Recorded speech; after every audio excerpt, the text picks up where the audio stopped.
Hello बच्चों, आप सभी का आपके channel root of learning channel पर स्वागत है। तो बच्चों, आज हम आपकी क्लास फिफ्थ और जिसका मॉडल पेपर बेटा थर्ड करने वाले हैं।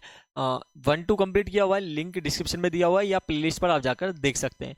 तो आज का हमारा पहला क्वेश्चन है, कोण को किससे नापा जाता है। कोण को हमेशा नापा जाता है बेटा किसमें, डिग्री में नापा जाता है। नीचे दिए गए ग्रिड पेपर में कुछ आकृतियां दी गई है, इनका क्षेत्रफल ज्ञात करना है। देखो, ग्रिड 1 2 3 4 5, तो यहाँ से यहाँ तक जो है वो 5 है और 1 2, ये है हमारे पास 2 यूनिट है। यहाँ पर 2 लिख देंगे। यहाँ पर कितनी है, 4, यहाँ पर भी 4। अब आपको पता है ये जब 4 है तो ये सभी भुजाएं क्या कहलाएंगी, 4 4 की कहलाएंगी। ठीक है ना। तो ये तो हमारी आकृति हो गई आयत की, और ये हमारी आकृति हो गई बेटा वर्ग की। इसकी हो गई वर्ग की हो गई। ठीक है ना।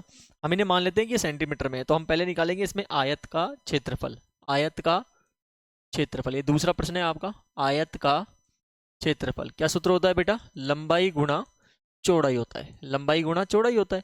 तो लंबाई कितनी है 5, चौड़ाई कितनी है 2, तो 5 दूनी 10 सेंटीमीटर पावर में 2। क्षेत्रफल में हमेशा पावर 2 आएगी। ठीक है ना। आगे क्या है, ये वर्ग की आकृति है, तो हम लिख देंगे वर्ग का क्षेत्रफल।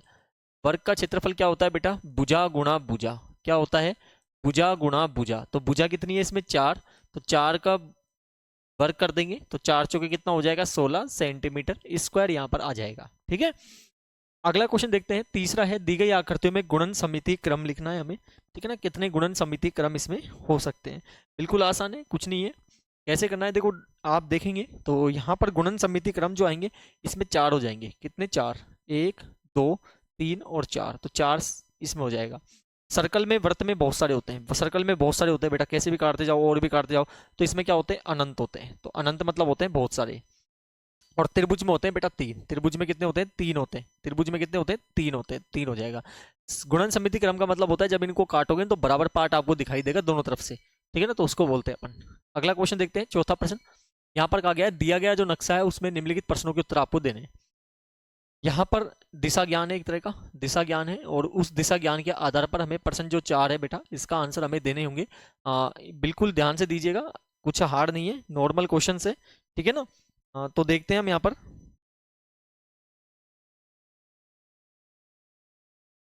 सबसे पहले आप ये जानिए कि जो आप दिशा देखते हैं, दिशा कैसे होती है। दिशा यदि हम बात करें, डायरेक्शन जो होता है बेटा हमारे इस टाइप से हम बनाएंगे प्लस का साइन। यहाँ पर हमारा होता है उत्तर, यहाँ पर हमारा होता है दक्षिण, ये दक्षिण होता है। ठीक है ना। और उत्तर के यहाँ पर हमारे होता है पश्चिम, और यहाँ पर होता है बेटा पूर्व। यहाँ पर होता है पूर्व, क्या होता है, पूर्व होता है। ठीक है ना।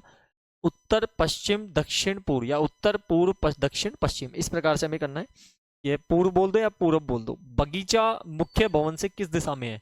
अब मुख्य भवन देखो, इसमें देखना पड़ेगा आपको मुख्य भवन कहाँ है। एंट्री यहाँ से आ रही है इसकी, एंट्री यहाँ से हो रही है ना, यहीं से हो रही है। तो एंट्री यहाँ से हो रही है, ध्यान दीजिएगा। एंट्री यहाँ से हो रही है। तो आपसे क्या पूछा है कि बताइए कि आपके यहाँ पर जो बगीचा है वो किस दिशा में है। अब बगीचा कहाँ पे है इसमें, बगीचा बगीचा, ये बगीचा, ये रहा बगीचा, ये बगीचा है बेटा। तो ये आपका था, दिशा थी ये आपकी। देखो ध्यान समझना, इसको ऐसे मत समझो, उसको थोड़ा ऐसे उल्टा ले लेना, और ये नीचे जाइए आप। तो ये कौन सा हो गया, दक्षिण दिशा हो गया। कौन सी दिशा हो गई, दक्षिण। तो इसमें आंसर हो जाएगा दक्षिण दिशा, दक्षिण दिशा हो जाएगी। मंदिर भवन ज्यादा जगह घेर रहा है या पशु का बाड़ा। मंदिर कहाँ है बेटा, मंदिर आपके ये रहा, और पशु का बाड़ा ये रहा। अब बताओ दोनों में से जगह कौन ज्यादा घेर रहा है, पशु का बाड़ा ज्यादा घेर रहा है। तो यहाँ पर लिख दोगे पशुओं का बाड़ा, पशुओं का बाड़ा। ठीक है। घर की मुख्य सड़क से कितनी सड़कें निकलती हैं। घर के मुख्य सड़क से, इसको हटा देता हूँ थोड़ा सा। घर के मुख्य सड़क से कितनी सड़कें यहाँ पर निकलती हैं वो आपको बतानी होगी। कितनी सड़कें निकलेंगी, देखो बहुत सड़कें निकल रही है, इसमें थोड़ा ध्यान दो आप। घर के मुख्य से 1 हो गया, 2 हो गया, 3 हो गया, 4 हो गया, ठीक है ना, 5 हो गया, और एक और जा रही है इसमें 6 है। ठीक है ना। घर के मुख्य, घर से, घर से यहाँ पर क्या बोला गया है कि घर जो है मुख्य भवन के बाद, सॉरी, घर की मुख्य सड़क से कितनी सड़कें निकलती है, इसमें 6 सड़कें आएंगी बेटा। छः इस टाइप से, एक छठी भी यहाँ पे हो जाएगी, तो 6 सड़कें आ जाएंगी इसमें। मुख्य भवन के बाद सबसे अधिक स्थान कौन घेर रहा है। मुख्य भवन के बाद जो सबसे ज्यादा अधिक स्थान जो घेर रहा है वो हमारा बगीचा घेर रहा है बेटा। ठीक है ना। मुख्य भवन यदि हम देखें तो ये मुख्य भवन है आपका, ये पूरा मुख्य भवन बना हुआ है एक तरह का। ये सॉरी, ये भवन है। देखो थोड़ा ध्यान दीजिए, वापस देखिए एक बार। ये जो है ना आपका, ये भवन है, ये भवन है। ठीक है ना। ये आपके बाड़ा आ गया, ये बगीचा आ गया, ये मंदिर आ गया, ये गाड़ी खड़ी करने की जगह आ गई, और ये आपका एक तरह से आ, बोले तो पार्क टाइप में जो भी आप बोलना है उसको आप बोल सकते हैं, ठीक है ना। तो यहाँ पर भवन से देखो कितनी सड़कें निकल रही हैं, 1 2 3 4 5 और 6, मतलब 6 कुछ इस टाइप से आ रही है, 6 लिख देना। मुख्य भवन के बाद सबसे अधिक स्थान कौन घेर रहा है, ये मुख्य भवन है। तो इसके बाद जो सबसे अधिक स्थान जो घेरेगा उसे जस्ट बाद, तो वो है आपका बगीचा। ये बगीचा जो है, वो बगीचा जो है वो आपकी सब ज्यादा घेर रहा है, ये बगीचा आप इसको मान सकते हैं, ठीक है ना। जो भी है इसमें थोड़ा कंफ्यूजन है इस क्वेश्चन में, ऐसा कोई दिक्कत नहीं है, फिर भी कर लीजिएगा, थोड़ा कंफ्यूजन है इसलिए थोड़ा एरर हुए हैं, ठीक है ना, बाकी ऐसा कुछ नहीं है। आगे क्वेश्चन देखते हैं हम अगला। इसी के बाद फिफ्थ क्वेश्चन है। फिफ्थ क्वेश्चन में क्या कहा गया है, इसको रेज कर देता हूँ। फिफ्थ क्वेश्चन में कहा गया है बेटा कि 86,705 में शून्य का स्थानीय मान क्या है। अब शून्य देखो यहाँ पर, यहाँ है, केवल यहाँ पर है, तो शून्य का शून्य ही रहता है, तो बे ऑप्शन यहाँ पर हो जाएगा फिफ्थ का, ठीक है। दिए गए चित्र में छायांकित भाग की भिन्न बताइए, तो कितना भिन्न है इसका, ये एक भिन्न है, तो 1/, टोटल 1 2 3, तो 1/3 हो जाएगा, यानी इससे ऑप्शन इसका करेक्ट हो जाएगा। अगला क्वेश्चन देखते हैं, अगला है 17/100। 17/100 जो है उसको दशमलव संख्या में हमें लिखना है। 17/100 जो है उनको हमें क्या करना है, दशमलव में लिखना पड़ेगा। तो 17/100 है, यानी संख्या को बाहर निकाल लो, 2 जीरो मतलब 2 संख्या बाद पॉइंट आ जाएगा, तो आंसर आ जाएगा 0.17, तो ये सही ऑप्शन हो जाएगा। 5 अंकों की सबसे बड़ी संख्या और सबसे छोटी संख्या लिखिए जिसमें दहाई का अंक 6 होना चाहिए। 5 अंकों की सबसे बड़ी होती है 9 9 9, दहाई का अंक 6 और फिर 9, ठीक है ना, तो ये आप लिख दोगे आगे समझ में। और सबसे छोटी संख्या, तो देखो सबसे छोटी संख्या में 1 0 0, दहाई का 6 और फिर 0, ठीक है, इस प्रकार हमें करना होगा, बिल्कुल आसान है। नीचे दी गई संख्याओं के बीच में चिन्ह लगाने, देखो इसमें ये वाली बड़ी है, इसमें इधर वाली बड़ी है, इसमें दोनों बराबर हैं, इक्वल हैं, ये इसमें इधर वाली बड़ी है। नीचे दी गई संख्याओं को भारतीय व अंतर्राष्ट्रीय पद्धति में बदलकर शब्दों में लिखना है। पहले भारतीय पद्धति में लिखते हैं, भारतीय पद्धति, ठीक है। यहाँ पहला पॉइंट है 12,000, तो ये हो जाएगा बेटा क्या, कोमा लगा देंगे 3 से के बाद इस लगता है, तो 12,000 हो जाएगा, 12,000, ठीक है। यहाँ पर दूसरा पॉइंट है, इसमें भारतीय पद्धति में 4 9, सॉरी 4 4 4 4 9 9 9 9, भारतीय पद्धति में 3 3 पे, पहले 3 पर फिर 2 पर कोमा लगता है, तो ये हो जाएगा 4 लाख, 4 लाख, ठीक है ना। फिर कितना हो जाएगा, 49,000, 49,000, और फिर कितना है 999, तो यहाँ लिख दोगे 999, ठीक है ना, ये हो जाएगा। आगे क्या कहा गया है, आगे हमें इसमें बदलना है, किस पॉइंट में बदलना है बेटा, इसे हम बदलना है अब हमें अंतर्राष्ट्रीय पद्धति, अंतर्राष्ट्रीय पद्धति, इसमें बदलना है। क्वेश्चन नंबर वही है हमारा, बी पॉइंट है क्वेश्चन नंबर 8 का, ठीक है ना, सेकंड पॉइंट पे। अब इसमें अंतर्राष्ट्रीय पद्धति में बनेंगे, तो 12, देखो इसका तो यही रहेगा, 12,000 रहेगा, सेम लिख देना। और दूसरे का जो होता है ना बेटा, 4 4 9 9 9 9, पहले 3 पर कोमा फिर 3 पर कोमा रहता है, तो इसको लिखोगे आप 449,000, क्या लिखोगे, 449,000, फिर 900, 900, क्या हो जाएगा, वही 99, तो 99, क्या लिख देंगे, 999, 99, ठीक है ना, इस प्रकार हमें करना है। ये क्वेश्चन भी कंप्लीट हो गया। अगला क्वेश्चन देखते हैं हम यहाँ पर, ये कंप्लीट है, इसको थोड़ा इरेज कर दूं जिससे क्या थोड़ा ये जब ऊपर पेज करता हूँ तो आपको उस पर लिखा हुआ ना दिखाई दे। सक्रिय की समझ जो है, इसमें हमसे क्या कहा गया है कि यहाँ पर x का मान हमें ज्ञात करना है, यानी किस नंबर से भाग दे ताकि 35 आ जाए। तो जब आप इसमें भाग देंगे, मतलब भाग देके देखिए, या फिर एक काम कर सकते हैं आप 35 का भी एक 455 में भाग देके देख सकते हैं, तो आप देखोगे तो 13 आएगा, यानी 13 का भाग जब हम देंगे, 13 का भाग जब हम 455 में देंगे तो हमारे पास 35 ही आएगा, ठीक है ना, तो ये हो जाएगा हमारा। दो संख्याओं का योगफल 9,874 है, इसमें एक संख्या इतनी है, तो दूसरी संख्या क्या होगी। जब भी दूसरी संख्या पूछी जाए हमेशा बेटा माइनस कर दो, हमेशा क्या कर दो, माइनस उसमें कर दो, ठीक है ना। तो कितना हो जाएगा, कितना हो जाएगा, 9 और 5 14, 9 आ जाएगा, यहाँ पर 8 आ जाएगा, यहाँ पर कितना आ जाएगा, 4 आ जाएगा, और यहाँ पर 3 आ जाएगा, तो 3,489 इसका आंसर यहाँ पर हो जाएगा।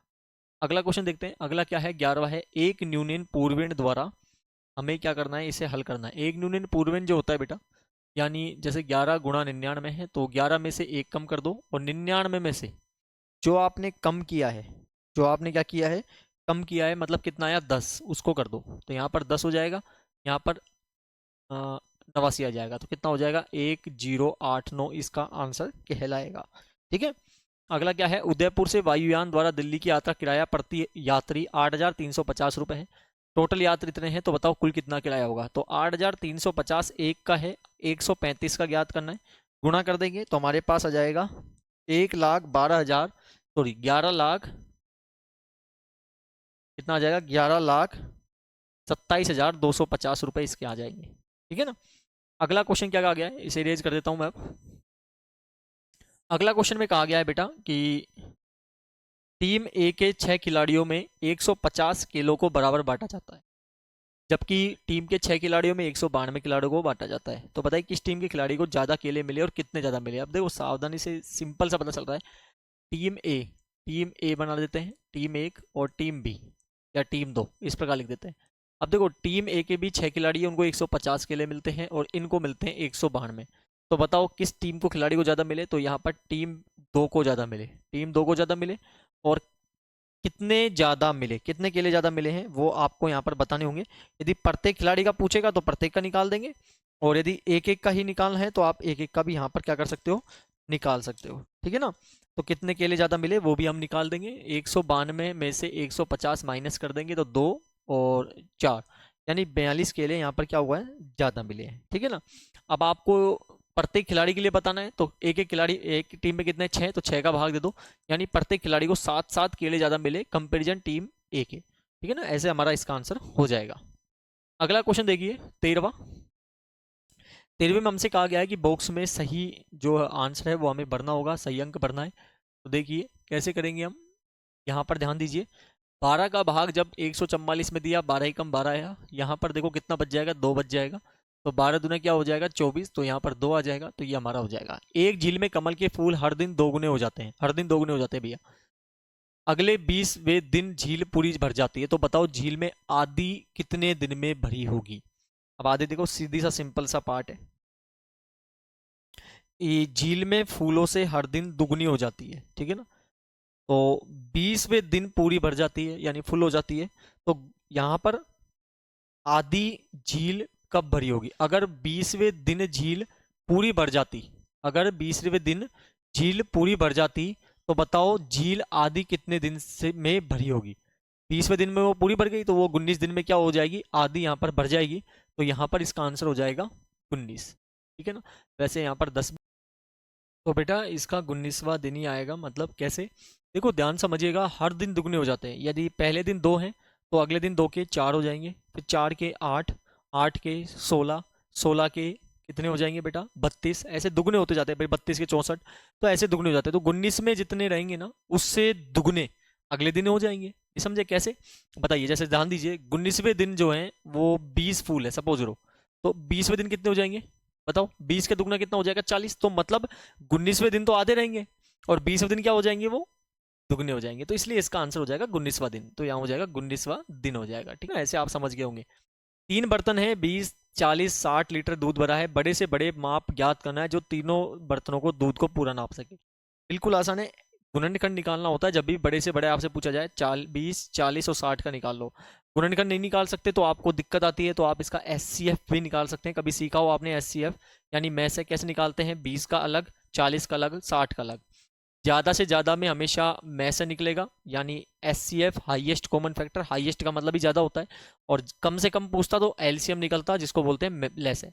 2 का भाग देंगे 10 आएगा, फिर 2 का भाग देंगे 5 आएगा, 5 का भाग दोगे 1 आएगा, 2 का भाग दोगे 20 आएगा, 2 का भाग दोगे 10 आएगा, 2 का भाग दोगे 5 आएगा, 5 का भाग दोगे 1 आएगा, 2 का 30 आएगा, 2 का 10, सॉरी 15 आएगा, 3 का 5, 5 का 1। अब क्या क्या मैच हो रहा है इसमें, 2 मैच हो रहा है, एक तो 2 हो जाएगा, फिर 2 मैच हो रहा है 2 हो जाएगा, फिर 5 मैच हो रहा है, तीनों में मैच होना चाहिए और कुछ मैच नहीं होगा तीनों में, तो ये हो जाएगा 20 लीटर। तो इसका आंसर हो जाएगा बेटा 20 लीटर, इस पॉइंट का आंसर यहाँ पर हो जाएगा। ठीक है, अगले क्वेश्चन की ओर बढ़ते हैं। अगला जो क्वेश्चन है हमारा, यहाँ पर क्या कहा गया है कि नीचे दिए गए भार को जानने के लिए कौन कौन से बाट काम में लिए जा सकते हैं। अब देखो ध्यान दीजिए, 5 किलोग्राम है तो हमें इसको नापना है। तो आपसे बोला है नीचे दिए गए भार को नापने के लिए कौन कौन से बाट है जो काम में लिए जा सकते हैं। तो देखो वैसे 5 किलोग्राम का भी वाट होता है, लेकिन इसने 3 ब्लॉक खाली छोड़े हैं। अब 3 ब्लॉक खाली छोड़े हैं तो मतलब एक तो 2 किलोग्राम का होगा, फिर हम 2 किलोग्राम का लेंगे और एक हम ले लेंगे 1 किलोग्राम का, तो ये हो जाएगा 5 किलोग्राम और 500 ग्राम, ऐसे करना है। समय मापने की सबसे छोटी इकाई क्या कहलाती है? समय मापने की जो सबसे इकाई होती है बेटा सेकंड, फिर आते हैं मिनट और फिर आता है घंटा, ठीक है ना, या घंटे बोलते हैं उसको, हवर्स बोलते हैं, तो आपके यहाँ हो जाएगा सेकंड, सेकंड हो जाएगा, ठीक है ना। अनेक सामग्री खरीदे जाने पर बिल में अंकित समस्त मूल्य का क्या किया जाता है? यहाँ पर आएगा आपका योग किया जाता है, यदि बिल जो है उसका टोटल कर लिया जाएगा। घंटा जो होता है इकाई को मिनट में बदलने के लिए किससे गुणा किया जाएगा बताओ? 60 से, तो 60 लिख देंगे यहाँ पर, तो यहाँ पर हो जाएगा 60। 60 क्यों? क्योंकि 1 घंटे में 60 मिनट होती है, इसलिए 60 से किया जाएगा। 4 सेंटीमीटर को मिलीमीटर में बदलना है, 4 सेंटीमीटर को मिलीमीटर में बदलना है। हमें पता है कि 1 सेंटीमीटर में 10 मिलीमीटर होते हैं मेरे बेटा, ठीक है ना, तो 4 गुणा 10 कर देंगे, कितना आ जाएगा? 40 मिलीमीटर यहाँ पर आ जाएगा। इस प्रकार हमें ये करना है। यदि एक स्कूल बस 1 घंटे 40 किलोमीटर की दूरी तय करती है, तो बताओ स्कूल बस 5 घंटे 15 मिनट में कितनी दूरी तय करेगी? एक स्कूल की जो बस है 1 घंटे 40 किलोमीटर की दूरी तय करती है, ठीक है ना, और स्कूल बस को में कितनी दूरी तय करेगी, तो आपको बताना है यहाँ पर। तो सीधी सी बात है, जब भी इस प्रकार का जब क्वेश्चंस आते हैं तो आपको सिंपल सा करना होता है। यहाँ पर लिखा हुआ है 1 घंटे में कितना करता है? 40 किलोमीटर, ठीक है ना। तो कितने का निकालना है? 5 घंटे और 15 मिनट का हमें यहाँ पर निकालना है। तो पहले निकालते हैं 5 घंटे का। 1 घंटे का कितना है?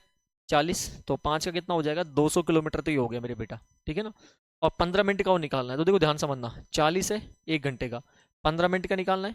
अब ये घंटे में दिया हुआ है और ये 15 मिनट है, तो मिनट को घंटे में चेंज करने के लिए 1 घंटे में कितने मिनट होती है? 60, तो 60 का भाग दे दो, 0 से 0 कट गया, ये 3 से कट जाएगा 5 बार, ये 3 से कट जाएगा 2 बार, और 2 से 4 कट जाएगा 2 बार, तो 2 पंजे 10, यानी 10 किलोमीटर ये हो जाएगा। तो कितना हो जाएगा मेरे बेटे? टोटल हो जाएगा यहाँ पर 210 किलोमीटर यहाँ पर हो जाएगा, ठीक है। स्कूल बस 110 किलोमीटर की दूरी तय करने में कितना समय लेगी? अब देखो 110 किलोमीटर का हमें निकालना है, ध्यान समझिएगा। 1 घंटे में 40 किलोमीटर होता है, तो सिंपल सा बात है, यहाँ पर आप 2 तरीके से निकाल सकते हो, थोड़ा कैलकुलेशन दिमाग से भी निकालेंगे तो अच्छा रहेगा, ठीक है ना। 1 किलोमीटर दूरी तय करने में कितना समय लगता है? 1 किलोमीटर दूरी तय करने में कितना समय लगता है? 1 किलोमीटर दूरी तय करने में पहले निकालना पड़ेगा हमें, और फिर हम निकाल देंगे 110 किलोमीटर का, ठीक है ना। तो हमें कितना समय लगेगा ये हमें बताना है, तो हम निकालते हैं कि 1 किलोमीटर दूरी तय करने में कितना समय लगेगा।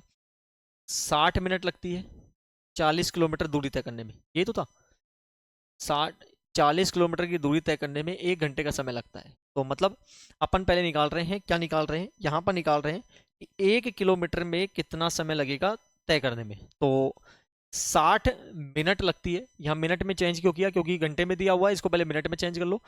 तो 60 मिनट का समय लगता है 40 किलोमीटर की दूरी तय करने में, ठीक है ना। निकालना कितने का है? हमें 110 का निकालना है, तो हम कर देंगे 110 से गुणा, 0 से 0, ये 2 से कट जाएगा 3 बार, ये 2 बार कट जाएगा, 2 से कट जाएगा 55 बार, तो कितना आ जाएगा? 165 यहाँ पर मिनट हो जाएगी। 165 क्या हो जाएगी? मिनट हो जाएगी बेटा। अब सीधी सी बात है, मिनट में आप दोगे नहीं आंसर, ये सही लिख दीजिएगा इसको, 165 मिनट, ठीक है ना। तो हम क्या करेंगे, इसको चेंज कर देंगे हावर और मिनट में। तो 1 घंटे में कितने मिनट होती है बताओ? 60, तो 60 का भाग दे दो, कितनी बार चला जाएगा? 2 बार, कितना बच गया बेटा? 45, तो 2 तो घंटे लगेंगे, 2 घंटे लगेंगे, और 45 क्या लगेंगे इसको दूरी करने में, दूरी तय करने में मिनट लगेंगे। तो इस प्रकार हमें ये करना होगा, ठीक है। इसी का थर्ड क्वेश्चन देखो, ये 2 तक कंप्लीट हो गए हैं। तीसरा क्वेश्चन है, स्कूल बस 7 घंटे 45 मिनट में कितनी दूरी तय कर लेगी? अब 7 घंटे 45 मिनट का आपको बताना है, ठीक है ना। 1 घंटे में कितनी दूरी तय करती है? 1 घंटे में करती है, 1 घंटे में जो करती है वो हमें 40 किलोमीटर की दूरी तय करती है, ये तो लिखा हुआ था 40 किलोमीटर की दूरी तय करती है। 7 घंटे का निकालना है, तो 40 गुणा 7 कर देंगे, कितना आ जाएगा? 7 चौक 28, 280 किलोमीटर आ जाएगा। अब 45 मिनट का निकालना है, ध्यान समझिएगा, 45 मिनट का निकालना है। तो 45 मिनट का निकालने के लिए 45 बटे 1 घंटे में कितनी? 60, निकालने कितने किलोमीटर की है? अच्छा, कितने निकालती है? 40 निकालती है। 0 से 0 कट गया, 2 से कट जाएगा 2 बार, ये 3 बार, 3 से कट जाएगा 15 बार, तो 15 दूना 30, तो 30 किलोमीटर और चलेगी। कितना हो गया बताओ टोटल? 310 किलोमीटर यहाँ पर आंसर आ जाएगा। कितना आ जाएगा? 310 यहाँ पर आ जाएगा। कैसे निकाला बेटा? 7 घंटे का निकाल लिया, पहले 1 घंटे का कितनी होती है? 40 किलोमीटर, तो 7 का कितना हो जाएगा? 7 चौक 28, यानी 280 किलोमीटर हो जाएगा। फिर 45 मिनट का निकालना है, अब ध्यान समझना, 45 मिनट का निकालना है, तो 45 बटे 1 घंटे में कितने मिनट होती है? 60, तो 60 गुणा, आपको पता है कि एक घंटे में यानी 60 मिनट में 40 किलोमीटर की दूरी तय करती है, तो ऐसे करके हमने 310 निकाला। स्कूल बस 140 किलोमीटर की दूरी तय करने में कितना समय लेगी? 140 किलोमीटर का, देखो ध्यान से समझना, 140 का कैसे निकालोगे? 140 का कैसे निकालोगे? 1 घंटा लगता है 40 किलोमीटर की दूरी तय करने में, तो 40 + 40 + 40 यानी 120 किलोमीटर तो यहाँ पर हो गए। यानी कितने घंटे लग गए बताओ? 1, 2 और 3, तो 3 घंटे तो यहाँ पर लग गए। अब कितना किलोमीटर बचा? 20 किलोमीटर और बचा। कैसे? टोटल 140 किलोमीटर है, 120 तक चल दिया तो 20 किलोमीटर और बचा। अब इस 20 किलोमीटर के हम निकाल देंगे, तो 20 किलोमीटर का आपको निकालना पड़ेगा। तो आप यहाँ पर कैसे निकालोगे? 20 किलोमीटर का निकालना पड़ेगा। तो यहाँ तक हमने निकाल लिया है। 20 किलोमीटर का निकालने के लिए देखो, आप चाहो तो वैसे कर लो जैसे आपने पहले किया था। कैसे? देखो लास्ट क्वेश्चन देखो आपने क्या किया था, आपने यहाँ पर ये किया था कि पहले 1 किलोमीटर का निकाला, ठीक है ना, 1 किलोमीटर का निकाला। ऐसे यहाँ पर निकाल लो आप कि 1 किलोमीटर का निकालना है 60/40। क्यों? क्योंकि 40 किलोमीटर की दूरी तय करने में 1 घंटे का समय लगता है, तो 1 घंटा ऊपर आएगा, यानी मिनट में चेंज कर दिया। 1 घंटे में कितने मिनट होती है? 60/40 गुणा कितने का निकालना है? 140 का निकालना है। ऐसे भी आप निकाल सकते हैं, ये 2 2 से कट जाएगा, 3 2 2 से कट जाएगा 70, तो 7 × 21 यानी 210 मिनट लगेगी, 210 मिनट लगेगी, ठीक है ना। ये हटा दीजिए, फिर इससे मत करिएगा इस पैटर्न से, 210 मिनट लगेगी, ठीक है ना। अब इस मिनट को चेंज कर दो आप किस में? हावर में, तो 210 60 का भाग दे देंगे, 1 घंटे में 60 मिनट होती है, तो कितने बार चला गया? 3 बार। कितना बच गया बेटा? 30 बच गया, ठीक है ना। तो 3 घंटे हो जाएगा और 30 क्या हो जाएगी? मिनट हो जाएगी। इस प्रकार आप इसको कर सकते हैं। में गलत पद क्या है? देखो यहाँ पर गैप 5 का है, यहाँ पर गैप का 5 का है, यहाँ पर गैप 6 का आ गया, 11 और 17, 6 का गैप आ गया। तो इसमें गलत पद कौन सा आया? 11 और 17 में 17 वाला जो है ना वो हमारा गलत है, क्योंकि यहाँ पर 17 नहीं आना चाहिए था, यहाँ पर गैप 1 का कम होना चाहिए था, और 5 5 का गैप जब है।